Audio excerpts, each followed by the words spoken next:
Ini yang akan kita kaji, ya, yang akan kita bahas. Mulai dari nanti lebih spesifiknya, nanti kalian pembahasan apa itu fisika tanah, fisik ya, bukan fisika, harusnya fisik tanah, kemudian kimia tanah, biologi itu nanti lebih ditelusuri nanti di pertemuan yang berikutnya, ya, terutama ini nanti yang memegang Pak Putra sama Bu Endang ya, Bu Endang Sri. Nah, untuk saat ini Ibu hanya akan membahas definisi dari tanah dilihat dari sudut fisik, kemudian lihat dari sudut kimia, kemudian dari sudut biologi. Oke, kita lihat dulu secara umum, secara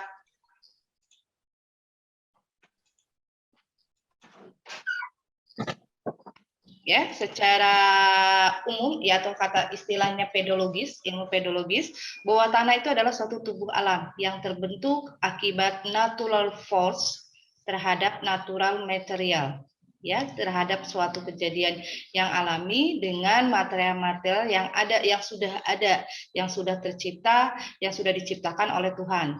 Ya, natural materialnya apa? Yaitu nanti bebatuan. Di mana nanti bebatuan itu, ya, ada batuan sedimen, ada batuan metamorf, ada batuan beku.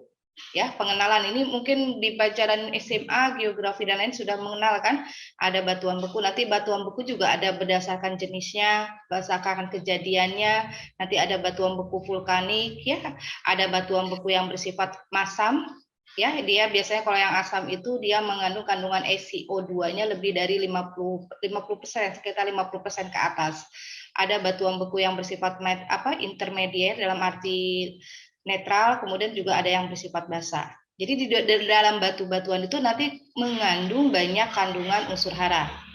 Ya, unsur hara itu ada 16 unsur hara esensial yang ada. Nah, itu dia yang menjadi sumber nanti membentuk satu bahan induk. Ya, jadi kalau secara pedologis bahwa tanah itu adalah tubuh alam yang terbentuk. Tubuh alamnya nanti ada bagiannya, ada pedosfer, ada litosfer, ya, ada atmosfer, bagian-bagiannya ada. Nah, tapi kalau secara edopologis bahwa tanah itu adalah kumpulan dari benda alam yang ada di permukaan bumi yang terdiri, ya, yang terdiri dari, ini merupakan bagian dari komposisi tanah, yang terdiri dari mineral, ya, mineral, kemudian bahan organik, ini BO ini bahan organik, kemudian air, dan yang terakhir adalah udara. Ya, nah ini yang baru secara pedologis dan endopologis. Kalau secara fisik kita lihat lagi dari sini, otomatis kalau secara fisik bahwa tanah itu adalah, kalau kita lihat dari fungsinya ya, kalau kita lihat dari sini bahwa secara fisik bahwa tanah itu adalah tempat berdirinya suatu tanaman atau penopang dari tanaman atau sebagai gudang atau sebagai penyimpan unsur hara, ya. Terus kemudian secara fisik juga sebagai tempat untuk persediaan air. Ya, di tanah itu kan semua air itu pasti akan tersimpan pertama kalinya itu pasti melalui tanah, atau makanya tanah itu disebut dengan catchment area, daerah tangkapan air. Air tidak akan tersimpan kalau tidak ada kondisi tanah yang bisa menyerap air, ya, dikondisikan. Nah, kemudian yang secara biologis, nah yang gudang unsur hara ini termasuk ke dalam definisi dari tanah kalau kita lihat sebagai dari sudut sifat kimia. Ya, dia memiliki kandungan unsur hara. Unsur haranya dari mana? Salah satunya tadi ada kandungan komposisi ini dari mineral, dari bahan organik. Ya. Kemudian habitat organisme. Habitat organisme ini apa? Ini kalau kita lihat dari definisi dari sifat biologi. Ya, di mana di dalam tanah itu tidak hanya ada tanaman, tidak ada hanya unsur hara, tidak ada air, ya, tidak hanya ada air, tidak hanya ada udara, tapi juga pasti akan ada organisme. Ya, yang tentunya organisme nanti kita kondisikan tergantung dari yang di atas ini, kondisi tanahnya, fisiknya seperti apa, ya, sesuai tidak untuk ekosistem dari organisme, kemudian unsur haranya ada tidak, karena unsur hara ini nanti kan sebagai sumber energi untuk organisme, ya, kemudian airnya, kemudian udaranya, terutama kandungan oksigennya, nah ini ada tidak. Nah, dari sini nanti terlihat organisme. Bisa kalian mengeksplor ya, kalau misalkan kalian mau melakukan penelitian sendiri, misalkan kalian dengan vegetasi yang berbeda, otomatis akan mempengaruhi terhadap sifat fisik, kemudian dari warna itu pasti akan mempengaruhi terhadap kandungan unsur hara. Kalian lihat, kalian eksplor sampai kedalaman 20 cm saja kalian cangkul, kalian cari organisme apa yang ada di dalam tanah. Yang makro saja yang terlihat. Ya, kalau yang mikro itu kan otomatis kalian harus bawa ke lab, kalian menggunakan media, kalau misalkan itu Picoskaya atau media Na, ya, nutrien agar untuk melihat total organisme yang ada di dalam tanahnya, ini lebih repot. Tapi organisme yang makro saja, kalian lihat dengan perbedaan vegetasi, dengan perbedaan warna tanah, habitat organisme apa yang ada. Adakah cacing, adakah semut, atau organisme yang lebih berperan tuh yang utamanya adalah cacing. Lihat populasi cacingnya berapa. Itu bisa menjadi satu kajian dengan mengeksplorasi beberapa fungsi lahan ya yang digunakan untuk budidaya tanaman apa dengan melihat riwayat juga. Riwayat dalam arti sudah dilakukan apakah lahan itu lahan yang original, belum ada tindakan pemupukan atau pengolahan, ya itu akan berbeda juga. Nah, itu bisa menjadi satu kajian penelitian kalian berkaitan dengan fungsi dari peranan tanah. Kita lihat baik secara fisik, secara kimia, dan biologi. Melihat karena kita belajar tentang dasar ilmu tanah, otomatis ada kata yang harus kita garis bawahi, itu adalah tanah. Ya, istilah kerennya itu soil, ya, soil of science. Ya, kalau di UNES kan namanya ilmu tanah ya. Ya, ilmu tanah. Tapi kalau di kita semua versinya sama, cuman hanya penamaan saja, yaitu kalau di agro itu di Untirta atau di IPB pun dia menyebut namanya adalah dasar-dasar ilmu tanah. Di mana dalam mata kuliah ini kita akan mengupas dasar-dasarnya saja ya yang ada pada tanah. Nanti selanjutnya tuh ada mata kuliah lagi yang spesifik yang pengembangan dari definisi-definisi tanah tersebut. Oke. Berkaitan dengan definisi tanah itu, sebelumnya jelas ya apa yang Ibu ucapkan ini? Diterima di kalian? Delay apa tidak? Jelas Ibu. Oke, sip, terima kasih. Oke, banyak untuk melihat definisi tanah itu, kita tidak boleh atau tidak lepas dari tiga aspek yang kita bisa lihat. Baik secara dari sudut kaca ya, dari sudut fisik, kemudian dari sudut kimia dan sudut biologi. Nah, ini memang tanah tuh komponennya tuh tiga ini ya yang tidak bisa lepas. Termasuk nanti kalian juga akan membahas berkaitan tentang fisik tanah, berkaitan dengan kimia tanah, berkaitan juga dengan biologi. Dikupas semuanya karena tiga inilah yang memang nanti memiliki peran terhadap proses dan pembentukan kemudian perkembangan dari tanah. Ya, saling berkaitan antara sifat fisik, sifat kimia, dan sifat biologi.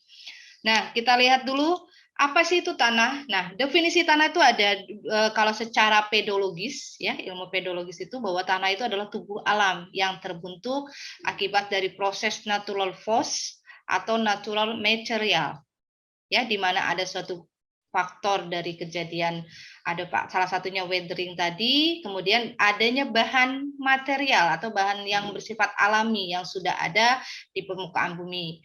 Nah, nanti di sini ada prosesnya. Apa itu natural materialnya? Adalah batuan. Ya, batuan itu yang menjadi dasar nanti akan berkembang, akan mengalami proses-proses nanti akan kita bahas di bawah. Ya, akan kita bahas ya berkaitan itu. Nah, itu akan mengalami proses pelapukan. Tadi batuan, mohon maaf tadi Ibu ada telepon dulu. Nanti batuan ini akan melewati pelapukan. Ya, salah satunya nanti ada beberapa faktor yang mempengaruhi, ada faktor aktif dan faktor pasif. Ya, yang seperti kalian ketahuan yang namanya pelapukan pasti sudah ada gambarannya. Oh, ada faktor iklim. Salah satunya adalah curah hujan. Nah, itu akan mempengaruhi. Nah, atau secara edokologis, ini lebih dispesifikan definisi tanah itu. Adalah satu kumpulan benda alam yang ada di permukaan bumi, di mana, nah ini lebih dikerucutkan kembali. Di dalam tanah itu pasti terdiri dari 1, kandungan mineral, 2, bahan organik, 3, air, dan yang keempat adalah udara. Ini adalah komposisi-komposisi yang ada di dalam tanah. Ya, nanti kita akan bahas berapa sih persentasi atau komposisi dari bahan organik itu. Atau komposisi dari mineral, air, dan udara. Ini adalah yang jelas adalah 4 komponen yang ada di dalam tanah.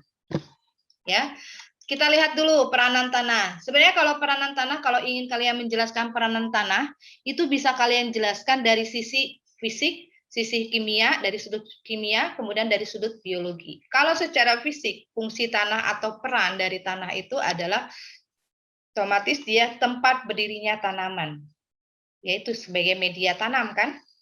Jadi tanaman itu dia bisa berdiri, bisa menopang dari akarnya itu karena ada media tanam. Media tanamnya apa? Adalah tanah. Kemudian dia salah satu selain bukan tanaman saja, tapi media air. Ya, air ini dia bisa tersimpan, ya, berada di tertampung, itu harus ada medianya adalah tanah. Jadi peranan tanah secara fisik juga dia sebagai tempat persediaan atau menyimpan air. Kalau secara kimia, fungsi tanah itu dia satu sebagai gudang unsur hara atau sebagai penyimpan atau sebagai penyalur, ya, sebagai menyediakan unsur hara tanaman. Ya, unsur hara itu kan sebagai apa itunya nutrition ya, nutrisi bagi tidak tanaman saja tapi nanti organisme pun akan membutuhkan, akan memerlukan unsur hara tersebut berkaitan nanti untuk energi yang dibutuhkan untuk aktivitas dari organisme. Kemudian kalau secara biologis kita lihat apa sih peranan tanah itu? Nah, kalau secara biologis otomatis bahwa tanah itu adalah sebagai tempat habitat dari suatu organisme. Ya, organisme akan tumbuh atau akan berada di dalam suatu media tanah dengan kondisi tanah yang sesuai di mana organisme itu bisa beradaptasi pada kondisi tanah seperti apa. Ya, hal-hal seperti ini bisa kalian praktekkan, bisa kalian lakukan eksperimen ya secara sendiri di rumah ya dengan mengambil beberapa jenis tanah tidak jauh-jauh yang ada di lingkungan kalian saja yang memang kalian lalui, ambil tanahnya, kalian lihat ya karena nanti kita akan lihat, kita akan Ibu kupas nanti supaya Bu, bagaimana sih secara visual atau secara tidak langsung untuk mengindikasikan tuh bahwa itu tanah itu bisa dikatakan subur, tanah itu dapat dikatakan sudah tidak subur atau umurnya tua, itu seperti apa? Apakah kita langsung bawa ke lab gitulah. Kalau misalkan kalau KKM kamu ditanya oleh petani kasusnya seperti itu di lapangan, masa tunggu ya Pak, aku mau ke lab dulu, mau analisis. Nah, itu kan nggak mungkin sesuatu jawaban yang tidak rasional. Otomatis harus bisa kita jawab. Ya, tidak terhenti ya, tanah ultisol. Nah, ini nih. Nah, ini gambarnya. Kalau dilihat dari bagannya. Jadi yang pertama itu, perkembangan tanah itu, kita lihat biasanya dia masih tanah-tanah muda adalah tanah entisol. Kemudian nanti dia berkembang bisa berubah menjadi tanah inseptisol atau anbisol, vertisol, molisol, spodosol, sampai finally yang terakhir ini tanah yang keras, ya, yang memiliki cuaca ditambah dengan cuaca yang ekstrim, kemudian liat yang tinggi, kemudian adanya ion-ion yang terutama yang bersifat toksisnya yang tinggi aktivitasnya sehingga disebut dengan tanah oksisol. Ya, ultisol ada di sini sebelum dia mengalami perkembangan menjadi oksisol. Ultisol sepadan dengan spodosol. Ini ada ciri-cirinya sebenarnya ya, di sini sudah ada. Jadi bisa menjadi gambaran kalian apa yang membedakan atau ciri-ciri dari 1, 2, 3, 4, 5, 6, 7, 8, 9, 10, 11, 12. Jadi ada 12 tanah ya yang ditentukan oleh USDA dengan ciri-cirinya berbeda-beda. Kalau ditanya mana yang lebih mudah perkembangannya adalah tanah entisol. Awalnya nanti baru dia berkembang ada terjadi perubahan kalau dilihat ya, perubahan warnanya terjadi mulai dari hitam menuju ke terang sampai akhirnya oksisol ini dia warnanya lebih akan terang ya. Kalau dianalisis ya ini bisa kita lihat lebih semua kategori unsur haranya lebih rendah. Oke, terima kasih, mohon maaf atas tidak kenyamanan tadi. Mudah-mudahan yang ke depannya nanti akan memberikan yang terbaik bagi kita semua ya. Wabillahi taufiq wal hidayah. Wassalamualaikum warahmatullahi wabarakatuh. Waalaikumsalam warahmatullahi wabarakatuh. Terima kasih, Bu. Terima kasih, Bu. Terima kasih, Bu. Makasih.